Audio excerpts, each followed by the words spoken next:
प्यारे बच्चों, आपका दिन मंगलमय हो। अगर आप नए हैं तो इस चैनल को सब्सक्राइब कर लें। चैनल का नाम है वीवी बीबीसी चैनल। आज हम करेंगे व्याकरण से बड़े प्रश्न जो 2 या 3 नंबर में आते हैं, परिभाषाओं से जुड़े हुए। तो आपको संक्षेप में उनके भेद और परिभाषाएं करवाई जाएंगी। सभी इनको सुन के याद कर लेंगे। पहला पाठ जहाँ से परिभाषाएं आएंगी वो है संधि। तो संधियाँ करेंगे हम। संधि शब्द का अर्थ होता है जोड़, मेल या योग। जोड़, मेल या योग कहते हैं इसको। संधि के 3 भेद होते हैं: स्वर संधि, व्यंजन संधि, विसर्ग संधि। प्रश्न आएगा स्वर संधि किसे कहते हैं? ये प्रश्न जो है 2 नंबर का आता है। स्वर संधि किसे कहते हैं? तो हमें लिखना है जहां पर स्वर के बाद स्वर आने से जो विकार युक्त मेल होता है उसे स्वर संधि कहते हैं। स्वर के बाद स्वर आने पर जो विकार युक्त मेल होता है उसे स्वर संधि कहते हैं। इसकी सबसे बड़ी पहचान ये है कि स्वर के बाद स्वर ही आएगा, कोई और नहीं आएगा। व्यंजन संधि, इसमें बताना है जहां पर व्यंजन के बाद कोई भी व्यंजन या स्वर आ जाए। व्यंजन के बाद स्वर या व्यंजन आने से जो मेल होता है उसे व्यंजन संधि कहते हैं। व्यंजन के बाद स्वर भी आ सकता है और व्यंजन तो आएगा ही आएगा, उसे हम कहेंगे व्यंजन संधि। अगला है विसर्ग संधि किसे कहते हैं? तो बताना है जहां पर विसर्ग के बाद स्वर या व्यंजन आने से जो विकारयुक्त मेल होता है उसे विसर्ग संधि कहते हैं। इसमें विसर्ग के बाद आएगा 3 संधि के भेद हैं: स्वर, व्यंजन, विसर्ग। तो इनका अलग अलग अंतर है। स्वर में स्वर के बाद स्वर आएगा, व्यंजन में व्यंजन के बाद जो है स्वर या व्यंजन आएगा। विसर्ग संधि में क्या होता है? विसर्ग के बाद जो है स्वर या व्यंजन आता है। इनके आने से जो मेल होता है उसे क्या कहेंगे? विसर्ग संधि। ये था हमारा स्वर, व्यंजन, विसर्ग के बारे में थोड़ा थोड़ा अंतर, उसको में ध्यान रखना और हमारा संधि का प्रश्न सही हो जाएगा। कई बार अंतर पूछ लेता है, स्वर संधि, व्यंजन संधि में क्या अंतर है, व्यंजन संधि और विसर्ग संधि में क्या अंतर है। तो इसमें हमें घबराने की जरूरत नहीं है। जो परिभाषाएं हमने याद की हैं, स्वर के बाद स्वर आ जाए उसे स्वर संधि कहते हैं, व्यंजन के बाद व्यंजन आ जाए उसे व्यंजन संधि कहते हैं, या स्वर आ जाए, व्यंजन के बाद व्यंजन या स्वर आ जाए तो उनके मेल से जो विकार युक्त शब्द बनेगा या जो मेल होगा उसे क्या कहेंगे? व्यंजन संधि। ऐसे विसर्ग में विसर्ग के बाद जो स्वर आ जाए या व्यंजन आ जाए तो उनके मेल से जो शब्द बनता है उसे क्या कहेंगे? विसर्ग संधि। अंतर पूछ लेता है कई बार और साथ में उदाहरण लिख देने इनके, तो वो जो है परिभाषा पूरी हो जाएगी, हमारे 2 नंबर आ जाएंगे। अब आता है कई बार गुण संधि पूछ लेता है, दीर्घ, यण और अयादि। तो इनमें मैं कुछ नहीं करना, जो नियम है हमारे वही लिख देने हैं। जैसे दीर्घ स्वर संधि पूछ लेता है, कहते हैं कि दीर्घ स्वर संधि किसे कहेंगे? तो हमें बताना है दीर्घ स्वर संधि वहां होती है जहां पर स्वर जो एक जैसे स्वर हैं, सवर्ण जिसे बोलते हैं, सवर्ण स्वर जो हैं, जैसे ए, आ, ई, उ, ये जो सवर्ण स्वर हैं आगे पीछे आ जाएं या पास पास आ जाएं तो उनके मेल से दोनों क्या होंगे? दीर्घ बन जाएंगे। लघु स्वर जो होते हैं वो दीर्घ में बदल जाते हैं। लघु के बाद लघु आ जाए या दीर्घ के बाद दीर्घ आ जाए तो उसे जो है अपने दीर्घ में बदल दिया जाता है। सवर्ण होने चाहिए। सवर्ण स्वर जब पास पास आएंगे तो वो अपने दीर्घ में बदल जाते हैं, तो उसे दीर्घ स्वर संधि कहेंगे। गुण स्वर संधि में क्या होता है? ए, आ से परे ई, उ और री आ जाए तो ये जो है अपना रूप बदल लेते हैं। ये जो है ई का हो जाएगा ए, उ का ओ और री का अर हो जाता है। ये इनका बदलाव है, ये आपस में परिवर्तित हो जाते हैं, इसलिए इनको कहेंगे गुण स्वर संधि। अगला है वृद्धि स्वर संधि। वृद्धि स्वर संधि में क्या होता है? ए, आ से परे, ए, आ से आगे या ए, आ से परे जो है ए आ जाए या आई आ जाए तो दोनों मिलकर के ऐ हो जाते हैं। ऐसे ही ओ आ जाए या औ आ जाए तो दोनों मिलकर के औ हो जाते हैं। वृद्धि स्वर संधि में क्या होता है, ए आ से परे अगर संधि स्वर आ जाते हैं तो वो अपने दीर्घ में बदल जाएंगे। यण स्वर संधि में क्या होता है, ई ऊ और री से परे कोई भिन्न स्वर आ जाएगा तो वो जो है ई ऊ और री अपना रूप बदल लेते हैं। ई का यह हो जाएगा, ऊ का वह हो जाएगा और री का रे हो जाता है। ये होती है हमारी यण संधि। अयादि संधि, अयादि संधि में क्या होते हैं, संधि स्वर। संधि स्वरों के बाद कोई भिन्न आ जाए, जैसे ए ऐ ओ औ, इनके बाद कोई भिन्न स्वर आ जाए या इनसे परे कोई भिन्न स्वर आ जाए तो ये अपना रूप बदल लेते हैं। ए का ऐ हो जाएगा, ए और ये, ऐ का आय हो जाएगा और ओ का औ हो जाएगा, औ का आव हो जाता है। तो ये नियम जो लिख देंगे तो ये इसकी परिभाषा हो जाएगी। तो इनमें से कोई एक परिभाषा पूछी जाती है तो हमें इनके नियम लिख देने हैं। प्रश्न आएगा स्वर संधि के भेद कितने हैं, तो बताना हमें स्वर संधि के 5 भेद होते हैं। तो ये था संधि के बारे में। तो ये संक्षेप में बताया गया है संधि क्या होती है, कितने भेद हैं, स्वर संधि कितने भेद हैं और दीर्घ, गुण, वृद्धि, यण, अयादि इनके नियम क्या होते हैं। इनके नियमों को लिख देंगे तो वही परिभाषाएं बन जाते हैं। परिभाषा में इसके नियम लिखने हैं, ठीक है। तो यहां से जो है 2 नंबर का क्वेश्चन आता है तो उसको ध्यान से थोड़ा पढ़ लेंगे तो ये याद हो जाएगा चैप्टर। अगला है समास। समास में क्या होता है, शब्दों का मेल होता है। ऐसे शब्द जो आपस में संबंध रखते हैं। तो इसकी परिभाषा बनती है आपस में संबंध रखने वाले 2 या 2 से अधिक शब्दों या शब्दांशों के समूह को समास कहते हैं। समास के कुल भेद 6 होते हैं। प्रश्न आएगा समास के भेद बताइए या कुल भेद कितने होते हैं, तो आएगा 6 भेद होते हैं इसका उत्तर। प्रश्न पूछता है समास के प्रमुख भेद कितने हैं, तो बताना 4। समास के प्रमुख भेद 4 होते हैं।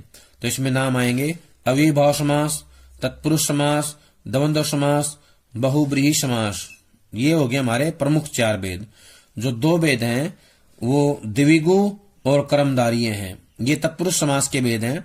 द्विगु और कर्मधारय को मिला करके हमारे 6 भेद हो जाते हैं। अब परिभाषाएं याद करनी है तो परिभाषाएं बिल्कुल आसान है। इसमें अव्ययीभाव समास पदों की प्रधानता के आधार पे जो है ये भाग किए गए हैं।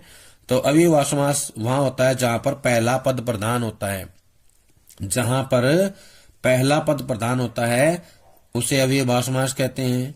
तत्पुरुष समास जहां पर दूसरा पद प्रधान होता है उसे तत्पुरुष समास कहते हैं।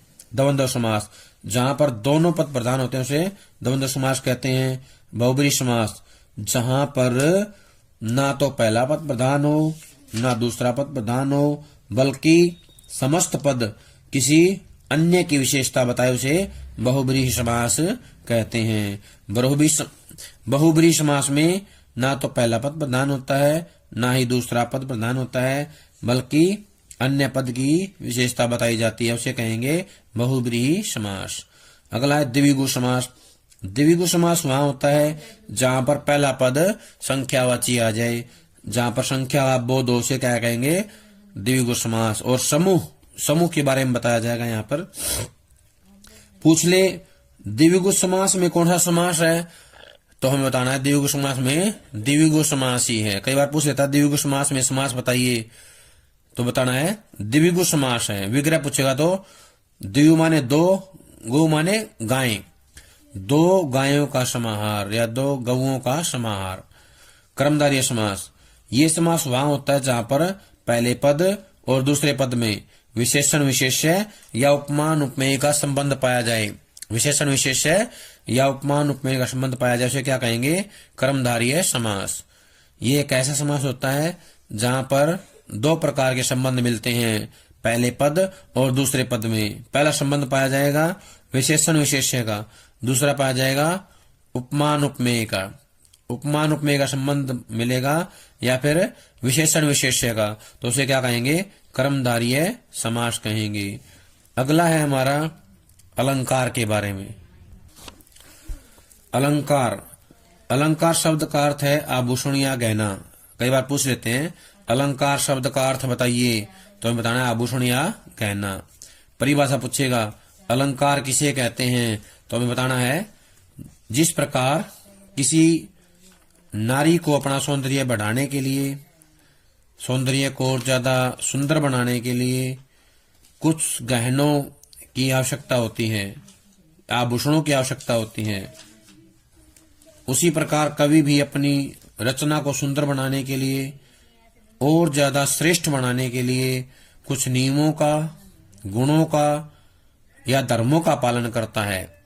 तो उन्हीं नियमों, गुणों या धर्मों को ही अलंकार कहते हैं।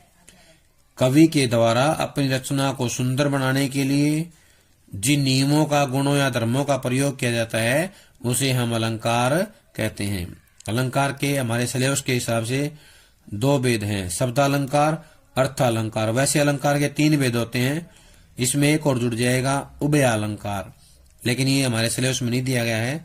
उभयालंकार 2 ही दिए गए हैं, शब्दालंकार, अर्थालंकार। शब्दालंकार वहां होता है जहां पर शब्द विशेष के कारण चमत्कार उत्पन्न होता है। शब्द विशेष के कारण जहां चमत्कार उत्पन्न होता है क्या कहेंगे, शब्दालंकार। अर्थालंकार वहां होता है जहां पर अर्थ विशेष के कारण चमत्कार उत्पन्न होता है। अर्थ विशेष के कारण जहां होगा चमत्कार उत्पन्न, उसे कहेंगे अर्थालंकार। शब्दालंकार में 3 आएंगे, अनुप्रास, यमक, श्लेष। अनुप्रास अलंकार वहां होता है जहां पर एक वर्ण की बार बार आवृत्ति हो, उसे हम क्या कहेंगे, अनुप्रास अलंकार। और वो वर्ण क्या होगा, व्यंजन।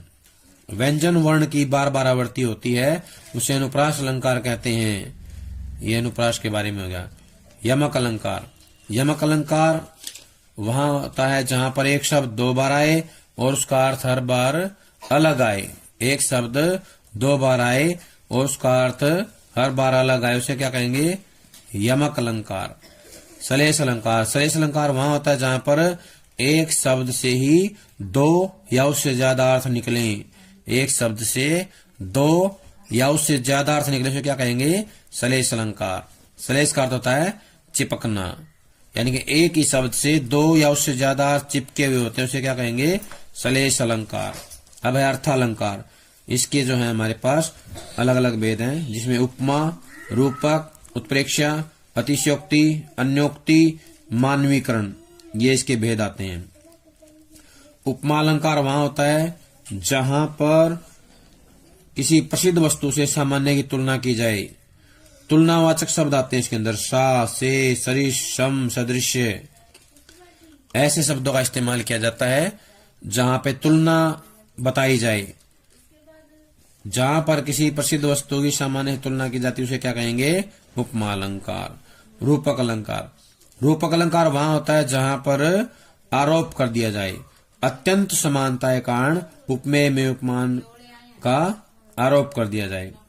जहां पर अत्यंत समानता के कारण उपमेय में उपमान का आरोप कर दिया जाए, अभेद बताने के लिए। ठीक है, अभेद बताने के लिए जहां आरोप कर दिया जाए उसे क्या कहेंगे, रूपक अलंकार। उत्प्रेक्षा वाला संभावना, उत्प्रेक्षा का होता है संभावना, जहां पर उपमेय में उपमान की संभावना पाई जाए। जहां पर उपमेय में समानता के कारण जो है उपमेय में उपमान की संभावना पाई जाए, संभावना जहां मिलेगी, इसमें आएंगे मानो, मनु, जनु, तनु, मन, इन शब्दों का इस्तेमाल किया जाएगा। अतिशयोक्ति वहां था जहां पर बात को बढ़ा चढ़ा के बताया जाए, वर्णन किया जाए। कोई भी बात हो, किसी भी वस्तु को, किसी भी बात को बढ़ा चढ़ा के बताया जाए, बढ़ा चढ़ा के वर्णन किया जाए, वहां होता है अतिशयोक्ति। अन्योक्ति वहां होता है जहां पे अन्य के माध्यम से बात किया जाए, अन्य के माध्यम से कुछ कहा जाए। अन्योक्ति अलंकार होता है जहां पर अप्रस्तुत के माध्यम से प्रस्तुत के बारे में कुछ कहा जाए। अप्रस्तुत के माध्यम से प्रस्तुत के बारे में कुछ कहा जाए, उसे क्या कहेंगे, अन्योक्ति अलंकार। मानवीकरण वहां होता है जहां पर जड़ प्राकृतिक वस्तुओं पर मानवीय क्रियाओं का आरोप कर दिया जाए। जड़ प्राकृतिक वस्तुओं पर मानवीय क्रियाओं का आरोप कर दिया जाए। इसके बाद आएगा पुनरुक्ति प्रकाश अलंकार। पुनरुक्ति प्रकाश अलंकार वहां होता है जहां पर एक शब्द दो बार आए और अर्थ में कोई परिवर्तन ना हो, अर्थ जो है एक जैसा रहे, उसे क्या कहेंगे? पुनरुक्ति प्रकाश अलंकार।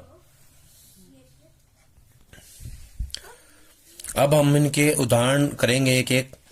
जैसे अनुप्रास अलंकार है, ये तो हमने परिभाषाएं की थी अलंकार की। अब है उदाहरण। अनुप्रास अलंकार की परिभाषा से उदाहरण लिखना होता है।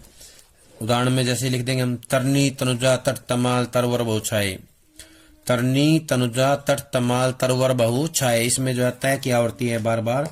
ऐसे ही जो है रघुपति राघव राजा राम, रघुपति राघव राजा राम, यहाँ पे तय और रै की बार बार आवृत्ति है। ऐसे यमक अलंकार में उदाहरण लिखेंगे, वह 3 बेर खाती थी, वह 3 बेर खाती थी। काली घटा का घमंड घटा, यहाँ पे जो घटा है उसका एक का अर्थ होता है हमारा कम होना, दूसरी घटा का होता है बादल, आसमान में उठने वाली घटाएं। ऐसे ही वह 3 बेर खाती थी, वह 3 बेर खाती थी। यहाँ पे जो बेर है एक मतलब बार होता है और एक फल होता है बेर का मतलब। तो ये इस प्रकार शब्द 2 बार प्रयोग किया, उसका अर्थ भी अलग अलग है। सलेश, इसका उदाहरण है, रहीमन पानी राखिए बिन पानी सब सून, पानी बिना न उबरे मोती मानुष चून। यहाँ पर जो है पानी का अर्थ मोती मानुष चून के लिए अलग अलग बताया गया है, इसलिए यहाँ पर जो है सलेश अलंकार है। उपमा अलंकार, उसका हृदय नवनीत सा कोमल है, उसका हृदय नवनीत सा कोमल है। पीपर पात सरिस मंडोला, इसमें सा सरिस ये आगे ना, तो उपमा अलंकार है। रूपक अलंकार में, मैया मैं तो चंद्र खिलौना लाई हूं, चंद्र खिलौना यहाँ पर रूपक अलंकार है, चंद्र खिलौना। चरण कमल बंदो हरिराई, यहाँ पर भी जो है रूपक अलंकार है। उत्प्रेक्षा अलंकार, उत्प्रेक्षा अलंकार में जो है यहाँ पर आएगा, उस काल मारे क्रोध के, उस काल मारे क्रोध के, तनु कांपने लगा, तनु कांपने उनका लगा, मानो हवा के शोर से सोता हुआ सागर जगा। इसमें जो है मानो आ गया है, इसलिए यहाँ पे जो है हमारा उत्प्रेक्षा अलंकार है। अतिशोक्ति, देख लो यह साकेत नगरी है वही, जो आज गगन से मिलने जा रही। एक और उदाहरण है, हनुमान की पूंछ में लगन न पाई आग, लंका सिगरी जल गई, गए निशाचर भाग। ये जो है अतिशोक्ति का है। अन्योक्ति में, जिन दिन देखे वे कुसुम, गई सुबीती बहार, अब अली रही गुलाब में, अपत कटीली डार। इसमें जो है अन्योक्ति अलंकार है। इसमें कुसुम है, जिन दिन देखे वे कुसुम। इसके अंदर ये बताया गया है कि जब हमारी बसंत ऋतु चली जाती है तो उसके बाद कटीली टहनियां रह जाती हैं पेड़ों के पास, ना तो भंवरे जाते हैं ना कोई सामान्य व्यक्ति जाता है। ठीक ऐसे ही कोई व्यक्ति किसी समय बहुत धनवान होता है, जब वो गरीब हो जाता है उसके पास लोग आना जाना बंद कर देते हैं। तो ये एक दूसरे के माध्यम से, जैसे हमारा फूल है कटीली डार है, इसके माध्यम से किसी अमीर आदमी के गरीब होने के बारे में बताया गया है। मानवीकरण अलंकार वहां होता है जहां पे मानवीय क्रियाओं का आरोप कर दिया जाए। लो यह लतिका भी बरलाई पानी, इसमें जो है मानवीकरण अलंकार है। मेघ आए बड़े बंठन के, सज के संवर के, तो ये जो है मानवीकरण अलंकार है। पुनरुक्ति प्रकाश अलंकार, इसमें आएगा, बार बार गर्जन वर्षण है मूसलाधार, बार बार गर्जन वर्षण है मूसलाधार। होले होले जाति मुझे बांध निज माया में, होले होले जाति मुझे बांध निज माया से। तो इसमें होले होले है, इससे पहले बार बार गर्जन वर्षण आ रहा था। ये जो उदाहरण है इसमें बार बार गर्जन वर्षण, तो इस सब में क्या है, इन सब में पुनरुक्ति प्रकाश अलंकार है। प्यारे बच्चों, ये था हमारा अलंकार का। इसमें जैसे यमक अलंकार है, इसकी परिभाषा बहुत बार एग्जाम में आ चुकी है, अब की बार भी आने की पूरी पूरी संभावना है। जैसे यमक है, सलेश है, इनकी सभी अच्छे से याद कर लेंगे, यमक सलेश, ठीक है। उसके बाद एक रूपक है और उपमा। इसमें जो ये 4 हैं, यमक सलेश रूपक उपमा, इन 4 में से तो परिभाषाएं आने की बहुत बहुत संभावना है। ये 3 नंबर में आएंगी, यमक, सलेश, रूपक और उपमा। 3 नंबर में ये परिभाषाएं आने वाली हैं, तो इनको सभी अच्छे से याद कर लें, पढ़ लें, समझ लें। ऐसे ही पीछे जो समास किया था और संधि की थी, वहां से 2 नंबर का प्रश्न आएगा। 2 नंबर का प्रश्न अवश्य आएगा, जैसे स्वर संधि है, व्यंजन संधि है या फिर विसर्ग संधि है। संधि के आधार पे 1-2 नंबर का प्रश्न जरूर आना है, तो उसको याद कर लें, पढ़ लें, अच्छे से समझ लें उदाहरण के साथ अपनी किताब से। तो आपको ये जो है अलंकार, संधि, समास, एक बार परिभाषा इनकी रिवाइज करवाई गई है, ताकि जो ये बड़ा प्रश्न आना है 3 नंबर का, 2 नंबर का, वो अच्छे से याद हो जाए। किसी प्रकार की कोई डाउट है, कोई बात है, तो बच्चे पूछ सकते हैं फोन करके। सभी का बहुत बहुत धन्यवाद।